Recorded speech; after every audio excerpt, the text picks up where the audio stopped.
तोप देंगे ट्रंप। मोदी का प्लान क्या है? पीएम मोदी ने निकाला हॉर्मूज का तोड़, नए रास्ते से अपना सामान कैसे पहुंचा रहा है भारत? मुंह ताकते रह गए ट्रंप और ईरान। सीज फायर के बीच ईरान का धमाका, कुवैत में अमेरिकी ठिकानों पर हमला। क्या ट्रंप सीज फायर तोड़ देंगे? अमेरिकी संसद में ट्रंप सरकार की जबरदस्त धुलाई। अगर ईरान बर्बाद हो गया तो ट्रंप डील की भीख क्यों मांग रहे हैं?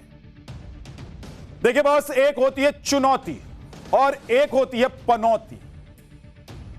चुनौती से तो पार पाया जा सकता है, लेकिन पनौती से नहीं। आप पनौती से पीछा छुड़ा सकते हैं, लेकिन पार नहीं पा सकते। और इस वक्त अमेरिका के राष्ट्रपति डोनाल्ड ट्रंप भर दुनिया के लिए, पूरी दुनिया के लिए पनौती से कम नहीं है। अपने दूसरे राउंड में ट्रंप जिस दिन से व्हाइट हाउस पहुंचे हैं, उसी दिन से उल्टे सीधे फैसले लेने शुरू कर। आप देखिए कि पहले कई डिपार्टमेंट बंद करके हजारों अमेरिकियों की नौकरी खा ली, फिर 90 से ज्यादा देशों पर भारी भरकम टैरिफ ठोक दिया। उसके बाद ईरान पर हमला बोलकर हॉर्मोज बंद करवा दिया। जब दुनिया तेल तेल चिल्लाने लगी तो सीज फायर करके बैठ गए। बोले कि सीज फायर है, उसको एक्सटेंड करते रह गए। गजब है भाई। अब हॉर्मोज में जब हालात थोड़े से ठीक हो रहे हैं, तब ट्रंप ने टैरिफ वाली खुराफात फिर से शुरू कर। मतलब इस बात को अब समझिए कि आदमी क्या क्या कर सकता है, किस हद तक जा सकता है। ऐसा लग रहा है जैसे इस बार ट्रंप ये कसम खा करके आए हैं कि न चैन से बैठूंगा और न दुनिया भर को चैन से बैठने। अब ट्रंप ने फिर से 60 देशों की लिस्ट बना ली है बॉस। इन देशों पर ट्रंप 12.5% का एडिशनल टैरिफ ठोक सकते हैं। फिर से शुरू है। वो कहते हैं ना कि भाई एक बार अभी मसला सुलझा नहीं था, मामला ठीक नहीं हुआ था, और ये सब फिर से शुरू। इसीलिए दुनिया भर में फिर से पैनिक मचने लग गया है। इस लिस्ट में भारत भी है, लेकिन इस बार ट्रंप रूस से तेल खरीदने की वजह से टैरिफ नहीं लगा रहे, बल्कि वो टैरिफ लगा रहे हैं एक नया बहाना बना। और वो बहाना है कि भारत में बहुत से सामान फोर्स लेबर यानी कि जबरी मजदूरी करवा कर बनवाया जाता है, और उन मजदूरों को औनी पौनी दिहाड़ी देकर काम कराया जाता है। इसलिए अमेरिका अब 60 देशों पर टैरिफ लगाए। गजब है ना। मतलब भारत में जबरी मजदूरी कराई जा रही है तो अमेरिका टैरिफ लगा देगा और 60 देशों पर टैरिफ लगा देगा। अभी कहानी शुरू हुई है, अभी फिल्म बाकी है। डोनाल्ड ट्रंप कैसे दुनिया को फिल्म दिखा रहे हैं और कैसे फिल्मी बातें कर रहे हैं, वो आज आपको बताने वाला हूं, दिखाने वाला हूं। देखिए, पहली बात तो यह है कि भारत के इंडस्ट्रियल सेक्टर में फोर्स लेबर जैसी कोई चीज है ही नहीं। यहां की इंडस्ट्री में लेबर लॉ चलता है, यानी कि कानून चलता है, जो मजदूरों के हितों की रक्षा करता है बॉस, और उन्हें निर्धारित न्यूनतम वेतन मिले ये सुनिश्चित भी करता है। लेकिन ट्रंप की सरकार ने न जाने कौन सी फर्जी रिपोर्ट तैयार की कि भारत की इंडस्ट्री में जबरी मजदूरी कराई जा रही है। या ट्रंप साहब को यहां से रिपोर्ट हुई, ट्रंप साहब ने कहा कि अब भाई अब हम भारत को नहीं छोड़े, और भारत के साथ साथ दुनिया के और भी 59 देश हैं, उन पर भी टैरिफ लगाए। गजबे है। तुमको भारत का सामान लेना है तो ले लो भाई, नहीं लेना है तो मत लो। कोई भारत गिड़गिड़ाता है? ये वो भारत है कि बोलेगा कि नहीं नहीं ले लीजिए। सीधा ठोक के डील करनी है तो कीजिए, नहीं करनी है तो मत कीजिए। लेकिन बात बात पर नखरे दिखाना ऐसा लगता है कि डोनाल्ड ट्रंप की आदत हो गई। कभी कहोगे कि रूस से तेल खरीद रहे हो इसलिए टैरिफ लगा दूंगा, कभी कहोगे कि जबरी मजदूरी करा रहे हो इसलिए टैरिफ लगा दूंगा। लगा लो भाई, बन लो खलीफा, और फिर देखो, और फिर देखना भाई कि मोदी कैसा तोड़ निकालते तुम्हारा। इस मनमाने टैरिफ का कैसे तोड़ भारत निकालता। और एकदम घुटने पर आ गए ना। अभी कैसे मोबाइल फोन को आपने देखा ना कि मोबाइल फोन को बोला स्पीकर पर रखिए, हम तारीफ करेंगे मोदी की, भारत की तारीफ करेंगे।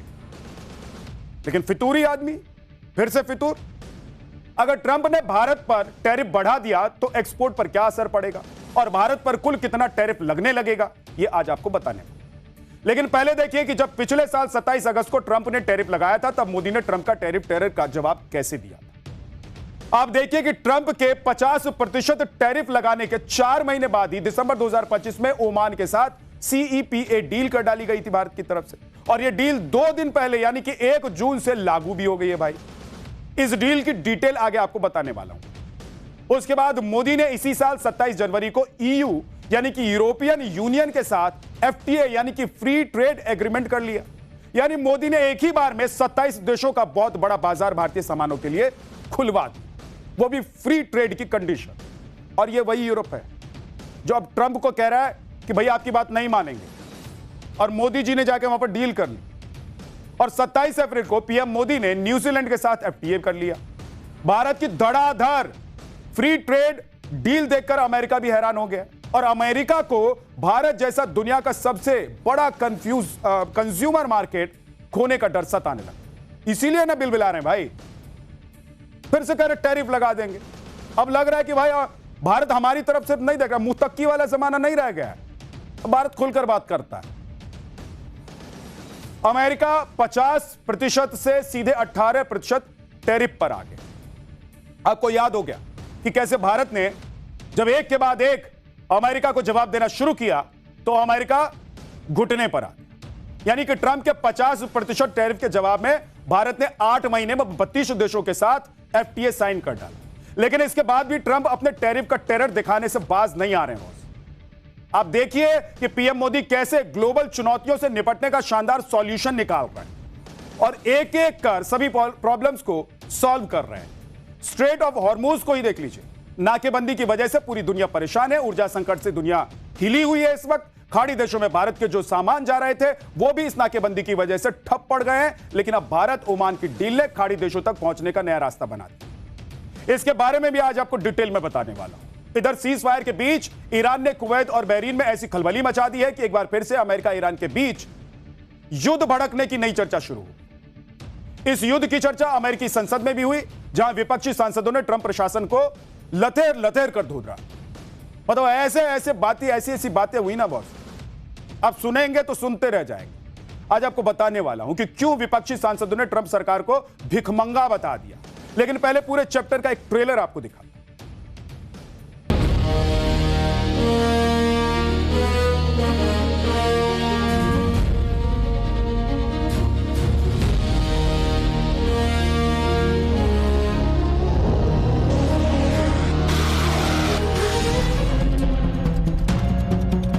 याद से ट्रंप सरकार जिस फोर्स लेबर का हवाला देकर भारत समेत 60 देशों पर 12.5% टैरिफ और थोपने की कोशिश कर रही है, उसके बारे में आगे आपको बताने वाला हूं। लेकिन पहले यह देख लीजिए कि अगर ट्रंप सरकार ने भारत पर किसी बहाने 12.5% टैरिफ और बढ़ा दिया तो क्या होगा। अभी भारत पर यूएसटीआर यानी कि यूनाइटेड स्टेट्स ट्रेड रिप्रेजेंटेटिव ने 18% का टैरिफ लगाया हुआ है। बहुत जल्दी इसमें कुछ ऊपर नीचे हो भी सकता है। लेकिन अगर अमेरिका ने भारत पर 12.5% का टैरिफ और बढ़ा दिया तो भारत का कुल टैरिफ 30% के आसपास चला जाएगा। यानी कि अमेरिकी बाजारों में भारत के सामान 30% से ज्यादा महंगे हो जाएंगे। इसको ऐसे भी आप समझ सकते हैं कि अगर भारत में किसी खिलौने का दाम 100 रुपए है तो वो अमेरिका में उसी खिलौने की कीमत 130 रुपए से ज्यादा हो जाएगी। अमेरिका ने भारत समेत 60 देशों पर यह 12.5% का टैरिफ लगाने का नया बहाना ढूंढ लिया है। इसके बारे में भी आज आपको बताने वाला हूं। इसी साल मार्च में यूएसटीआर यानी कि यूनाइटेड स्टेट्स ट्रेड रिप्रेजेंटेटिव ने भारत समेत 60 देशों पर सेक्शन 301 इन्वेस्टिगेशन शुरू। जांच रिपोर्ट में आरोप लगाया गया कि भारत समेत 60 देश फोर्स लेबर यानी कि जबरी मजदूरी वाले सामान का निर्यात करते हैं और इससे अमेरिकी बाजारों में अनफेयर कंपटीशन पैदा हो रहा है। यानी जो देश पूरी मजदूरी देकर वही सामान तैयार कर रहे हैं उसका सामान अमेरिकी बाजार में इन 60 देशों के मुकाबले महंगा बिके क्योंकि उसकी मजदूरी ज्यादा है। इसीलिए यूएसटीआर ने भारत समेत 60 देशों पर 12.5% एक्स्ट्रा टैरिफ का प्रस्ताव रखा। ईयू, कनाडा, मैक्सिको जैसे कुछ देशों पर यह टैरिफ 10% प्रस्तावित है। अब यह टैरिफ सिर्फ प्रस्तावित है और इस पर अमेरिकी लोगों की राय ली जा रही है और सुनवाई भी चल रही है। यह सब होने के बाद इस पर ट्रंप सरकार अंतिम फैसला लेगी। फोर्स्ड लेबर का कानून अमेरिका भी अपने यहां बड़ी सख्ती से लागू करता है। जबरी मजदूरी को रोकने के लिए अमेरिका में Uyghur forced labour prevention act बनाया गया है। अमेरिका का मानना है कि फोर्स्ड लेबर से बने सामान की लागत कम होती है और सामान बनाने वाले मजदूरों को भी ठगा जाता है और इसका असर अमेरिकी कंपनियों पर पड़ता है क्योंकि उनके ही बाजार में उनकी कंपनियों के प्रोडक्ट विदेशी कंपनियों के प्रोडक्ट से महंगे हो जाते हैं। लेकिन इधर देखिए कि अमेरिका के साथ भारत की अंतिम डील 99% फाइनल हो चुकी है। आज भारत में अमेरिकी राजदूत सर्जियो गोड ने यह जानकारी दी, एक बार उनको सुनिए। Very optimistic. Look, we're 99% there. The last 1% we're working on. To put it into perspective, we've been working on this deal for a year and a half. The European Union deal with India took almost 19 years to get done. And so we're very optimistic that this will get done. You have two like-minded partners, the United States and India, that want to get this done. And the incredible thing about this is it will be a win-win situation for both of our countries. उधर America फिर से tariff चिल्लाने लगा है, तो इधर देखिए कि मोदी ने कैसे अमेरिका के टैरिफ का तोड़ निकाल लिया है, और उस हालात में जबकि हॉर्मुज पर ईरान कुंडली मारकर बैठा हुआ, कोई जहाज उसकी मर्जी के बिना पार नहीं पा रहा है वहां से, और बाहर से अमेरिका भी हॉर्मुज की नाकेबंदी करके बैठा हुआ। इस हालात में खाड़ी देशों में दूसरे देशों के सामान ले जाने में बड़ी दिक्कत हो रही है, लेकिन पीएम मोदी ने हॉर्मुज संकट का भी तोड़ निकाल लिया। अब चाहे ईरान भारत के जहाज रोक दे या फिर अमेरिका भारत के जहाज हॉर्मुज में घुसने से रोके, भारत का माल, भारत का सामान खाड़ी देशों में आसानी से पहुंच जाए, वो भी बिना हॉर्मुज पारी। ये कैसे होगा आपको बताता हूं। ट्रंप ने जब भारत पर 50% टैरिफ लगाया था, उसके बाद पीएम मोदी ओमान के दौरे पर गए और वहां ओमान के साथ जो डील करके आए उसका फायदा भारत को अब होने लग गया है, शुरू हो गया उसका फायदा। 18 दिसंबर 2025 ओमान के मस्कट में पीएम मोदी और ओमान के सुल्तान हैथम की मौजूदगी में एक डील साइन हुई थी। इस डील को CEPA सेपा यानी कि कॉम्प्रिहेंसिव इकोनॉमिक पार्टनरशिप एग्रीमेंट कहा गया। यह भारत और ओमान के बीच एक व्यापक आर्थिक साझेदारी वाला समझौता है। यह समझौता इसी महीने के 1 तारीख से लागू हो चुका है।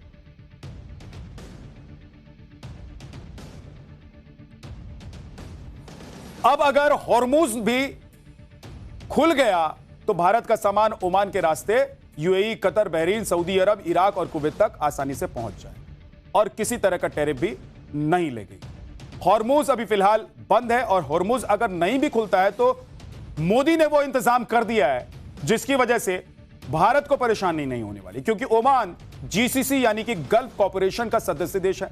बाकी के खाड़ी देश भी GCC का हिस्सा है। ऊपर से भारत ने UAE समेत कई खाड़ी देशों के साथ FTA कर रखा है, तो ओमान के रास्ते दूसरे देशों में भारत का सामान पहुंचने पर भी कोई टैक्स नहीं लगेगी। लेकिन बात सिर्फ एक्सपोर्ट की नहीं है, बात है कि ऊर्जा संकट भी तो चल रहा है ना, जो लगता है कि अभी और बढ़ने वाला है, क्योंकि आप देखिए कि कल रात ईरान ने कुवैत और बहरीन में अमेरिकी ठिकानों पर फिर से हमला बोल दिया। ईरान ने एक साथ कई मिसाइलें और ड्रोन दाग दिए। हालांकि अमेरिका ने दावा किया है कि उसने ईरान के सभी हमलों को नाकाम कर दिया और मिसाइलों को हवा में ही मार गिराया, लेकिन इस हमले ने सीज फायर खतरे में जरूर उसको खतरे में डाल दिया है। और इससे यह समझ में आ रहा है कि भाई सब सीज फायर कैसा है। अमेरिका सीज फायर चला रहा है और इधर से ईरान ने मार दिया बम। लो भैया, अब दुनिया सोच रही है कि ट्रंप का क्या होगा। ट्रंप का क्या भरोसा, आज रात ईरान पर वो कयामत बरसा दे। भाई इसी तरीके से सोच रहे हैं ना, ये कब क्या कर जाएंगे किसी को समझ में आता है। अमेरिका के लोग भी परेशान है ट्रंप से। मतलब हॉर्मुज खुलने का कोई रास्ता अभी फिलहाल नजर नहीं आ रहा, और इधर दुनिया में तेल गैस के दाम चढ़ते चले जा रहे हैं। आप अपने देश की ही बात कर लीजिए और देख लीजिए कि यहां पर क्या चल रहा है। 15 मई से अब तक यानी कि सिर्फ 18 दिनों में डीजल और पेट्रोल 7 रुपए से ज्यादा महंगे हो चुके हैं। पेट्रोल 7 रुपए 35 पैसे प्रति लीटर महंगा हो चुका है और डीजल 7 रुपए 53 पैसे प्रति लीटर महंगा हो चुका है। कॉमर्शियल सिलेंडर के दाम में तो आग लग गई है। कॉमर्शियल सिलेंडर 3113 रुपए के पार पहुंच चुका है। जनवरी में यही सिलेंडर 1700 रुपए के पार था। कुल यानी कि पिछले 5 महीने में कॉमर्शियल सिलेंडर 1422 रुपए महंगा हो चुका है।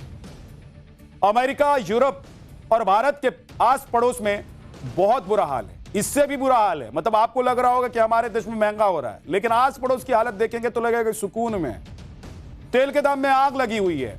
भारत में तो फिर भी सरकार ने बहुत कंट्रोल किया हुआ है, लेकिन अगर हॉर्मुज जल्दी नहीं खुला तो मोदी सरकार भी तेल के दाम को कंट्रोल नहीं कर पाए और तेल कंपनियों को अपना घाटा पूरा करने के लिए तेल के दाम और बढ़ाने होंगे। अमेरिका के विदेश मंत्री मार्को रूबियो की बात सुनकर भी यही लग रहा है कि हॉर्मुज के खुलने के आसार अभी फिलहाल नजर नहीं आ रहे। ईरान के पीस डील को लेकर ट्रंप की चौतरफा जगहसाई हो रही है। लोग कह रहे हैं कि ईरान ने सुपर पावर टैग वाले अमेरिका की औकात बता दी, उसे बता ही दी ना। अमेरिका के राष्ट्रपति कह रहे सीज फायर है और ईरान ने मार दिया मिसाइल, ड्रोन चला दिया। औकात ही बता रहे ना भाई कि बड़ा आया था दादा बनने के लिए। कह रहे थे कि एक ही रात में, एक ही दिन में निपटा देंगे, सब खत्म कर देंगे, नक्शे से मिटा देंगे। फिर बोले कि सीज फायर। और अब देखिए सीज फायर के बीच में ईरान ने अमेरिका को औकात दिखा दी। ये जो तस्वीर आप देख रहे हैं, ये ईरान ने जो अटैक किया उसकी तस्वीर है। ये अमेरिका के ठिकानों पर मिसाइल दाग दिया, ड्रोन दाग दिया, लेकिन अमेरिकी सरकार अभी भी न जाने कौन से नशे में धुत है, पता नहीं क्या सोच रहे हैं। और ऐसा लग रहा है कि ऐसे फंसे हैं ट्रंप, ऐसे फंसे हैं ट्रंप कि पूरी ताकत से वहां से निकलने की कोशिश कर रहे, तब भी नहीं निकल रहे। ट्रंप पूरा लाव लश्कर लेकर 4 दिन में ईरान को नापने निकले थे, लेकिन ईरान ने हॉर्मुज में ट्रंप को ऐसा घुमाया कि ट्रंप चकरा गए। ट्रंप को अब समझ में नहीं आ रहा है कि ईरान को काबू करे तो कैसे करे। उन्होंने अपने सभी मित्र और संगठन के जो देश हैं सभी से बात करने की कोशिश की। सबने कहा कि नहीं नहीं भाई, हम इसमें नहीं पड़ेंगे, फंस जाएंगे तो दलदल में चले जाएंगे और उस दलदल से निकल नहीं पाएंगे। अब तुम फंसे हो तो अपना देखो। गए थे लाट साहब बनने के लिए, खलीफा बनने के लिए गए थे, अब बन लो खलीफा। क्योंकि ईरान न ट्रंप की घुड़की से डर रहा है, सबसे बड़ी बात तो यह है, और न ट्रंप के पुचकारने से उसके पास आ रहा है। ईरान अपनी शर्तों पर डील करना चाहता है और ट्रंप चाहते हैं कि उनकी शर्तों पर डील हो, यानी कि दोनों अड़े हुए हैं। अमेरिका धमकी दे रहा है, ट्रंप धमकी दे रहे हैं, तब भी ईरान नहीं डिग रहा है।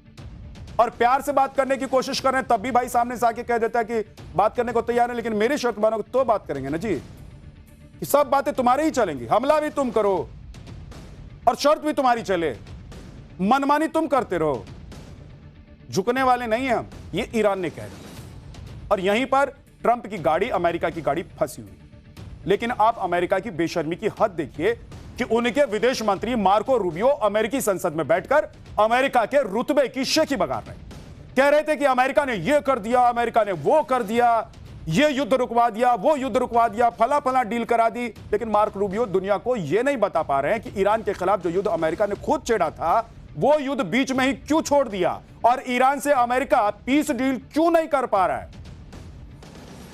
मार्को रूबियो की बात सुनकर आपको भी शायद हंसी आ रही होगी कि हद दर्जे की बेशर्मी है भाई।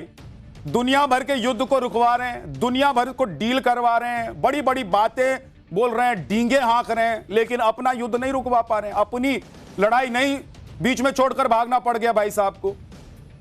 ईरान ने मार मार कर भूत बना दिया, ऐसा मारा है ना कि नानी याद आ गई है अमेरिका। तब भी कह रहे हैं कि अमेरिका दुनिया का अकेला ग्लोबल सुपर पावर देश है। यह होता है सुपर पावर देश? ईरान ने औकात दिखा दी भाई तुमको। ऐसा होता है सुपर पावर देश क्या कि ईरान जैसे देश के खिलाफ लड़ाई छेड़कर भाग गए फिर बीच मैदान से, और सीज फायर का नाम दिया उसे। लेकिन ईरान ने फिर से दिखाया है क्या वो मैदान में डटे हुए हैं, भागे कहां हो। शर्तों पर डील करनी है तो बैठो और बात करेंगे, नहीं तो तुम भी मारो और हम भी मारेंगे, बता देंगे कितने बड़े सुपर पावर हो तुम। मार्को रूबियो धरती का सबसे ताकतवर देश बता रहे हैं अमेरिका को, और सुनिए कि रूबियो ने बोला कि हमारी इकोनॉमी सबसे बड़ी है। चलो भाई ठीक है कि तुम्हारी इकोनॉमी बड़ी है, लेकिन बताओ ना इसका अचार डालें क्या कर पा रहे हो उससे? ताकतवर सेना है, बड़ी इकोनॉमी है, सबसे ताकतवर राष्ट्रपति हैं, तो क्या कर रहे हैं राष्ट्रपति साहब? सबसे ताकतवर सेना ईरान से नहीं लड़ पा रही है। अमेरिकी सेना की टांगे वहां क्यों कांप रही हैं, ये लोग पूछ रहे हैं भाई, दुनिया भर में चर्चा का विषय है। सुनिए कि मार्को रूबियो कैसे अमेरिका की झूठी शान की चालीसा पढ़ रहे हैं। हर देश यही कह रहा है कि अमेरिका ईरान से डील नहीं कर पाएगा क्योंकि ईरान के पास हॉर्मुज है, और जब तक हॉर्मुज पर ईरान का कब्जा रहेगा तब तक अमेरिका ईरान को न कंट्रोल कर पाएगा और ना ही अपनी बातें मनवा पाएगा। और यही बात कल अमेरिकी संसद में भी हो गई। डेमोक्रेटिक सांसद कोरी बुकर ने मार्को रूबियो को ऐसा धो दिया कि उनकी बोलती बंद कर दी बॉस। डेमोक्रेटिक सांसद कोरी बुकर ने सीधे पूछ लिया कि ट्रंप सरकार ईरान को बर्बाद करने का दावा कर रही है, तो फिर ईरान से डील करने की बात क्यों हो रही है और भीख क्यों मांग रहे हैं कि डील कर लो, डील कर लो, डील कर लो। जब बर्बादी कर दिया है तो डील क्या करना है? इस पर मार्क रूबियो अलबला गए, समझ में नहीं आया कि क्या बोले, जवाब क्या दे। सुनिए कि अमेरिकी संसद में चर्चा के दौरान विपक्षी सांसद ने ट्रंप सरकार की धुलाई कैसे की। नाच न जाने आंगन टेढ़ा, दुनिया भर में यही बात हो रही है कि इनको नाचना आते हैं, इनको नाचना आता है कि इनकी आंगन टेढ़ी है, इनको ही समझ में नहीं आ रहा है। इधर से उधर इनके कदम चले जा रहे हैं, खुद ही नहीं समझ पा रहे हैं। और दुनिया को धमका रहे हैं। लेकिन चलिए अब मैं आपको आगे लेकर चलता हूं पाठशाला में अगला चैप्टर, जिसमें आपको बताऊंगा कि ममता की पार्टी टूट गई, 60 विधायक भाग गए, क्या ममता और भाईपो को टीएमसी से बाहर निकाल देंगे? ममता के भतीजे पर आज विधायकों ने क्या क्या कह दिया, टीएमसी में मचे घमासान पर स्पेशल